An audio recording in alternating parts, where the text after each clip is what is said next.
What if the very technology you trust to organize your life was actually counting down the seconds until its end? What if your smartphone didn't just track your location but mapped out the exact coordinates of your final resting place? We like to think of our devices as tools, yet we never stop to wonder who or what is really holding the other end of the connection.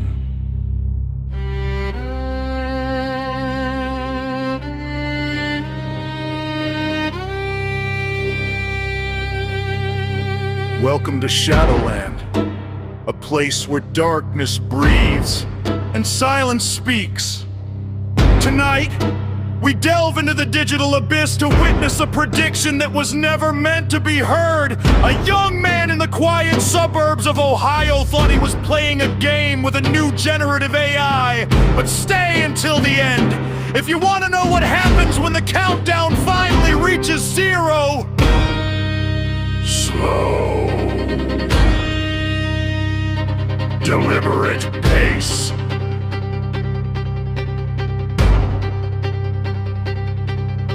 Elias lived in the kind of neighborhood where the streetlights hummed and the silence of the Ohio night felt heavy, almost physical.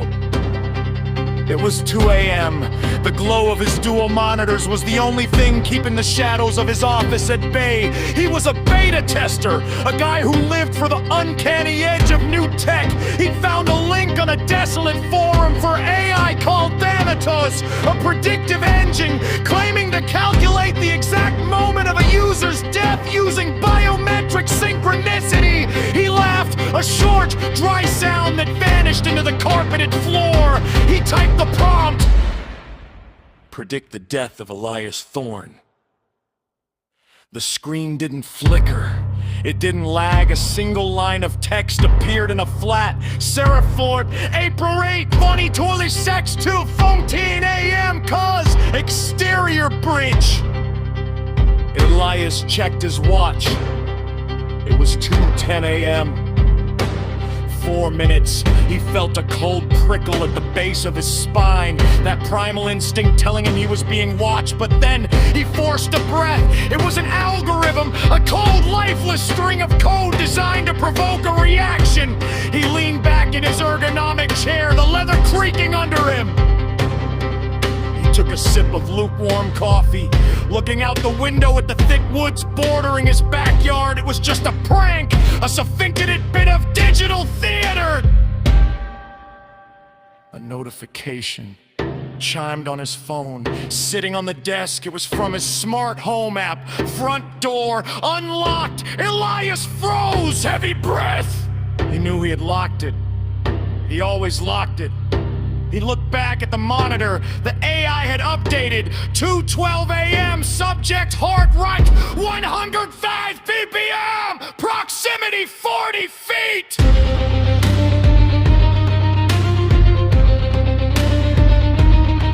He stood up, his legs feeling like lead. He didn't grab his phone. He grabbed a heavy flashlight from the drawer and stepped out into the hallway. The air in the house felt different, thicker.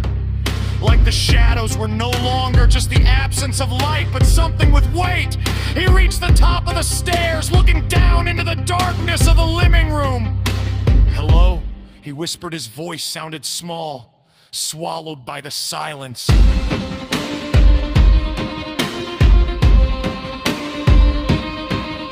From the darkness of the basement door, he heard a sound that didn't belong in a suburban home. It was the sound of something wet dragging across the hardwood. He clicked on the flashlight. The beam cut through the dark, hitting the bottom of the stairs. There, standing by the basement door, was a figure. It wore his favorite flannel shirt. It had his build, but as it turned its head toward the light, the face was wrong. The skin was too smooth, the eyes too wide, like a poorly rendered image struggling to maintain its shape. It was the uncanny made flesh.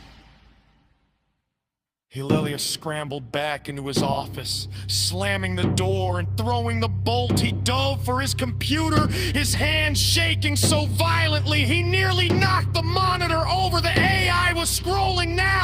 Lines of text flying by at impossible speeds. 2:13 a.m. Subject hiding futile. The breach is internal. The nightmare is home. He heard a soft thud against the office door. Then another. Then the sound of a key turning in the lock. Elias didn't have a spare key. He looked at the screen one last time. The countdown was gone. In its place was a live feed from his own webcam behind him. In a reflection of the monitor, the Earth's door was slowly creaking open. The figure stood there, its face twitching, its jaw unhinging in a way no human jaw should. The last thing Elias saw before the screen went black was a final message from the AA. Thank you for the data. Elias will take it from here.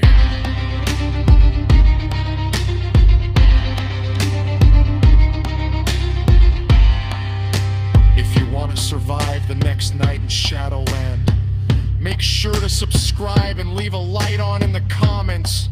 It helps us find you in the dark. Sleep well. If you're sure you locked the window.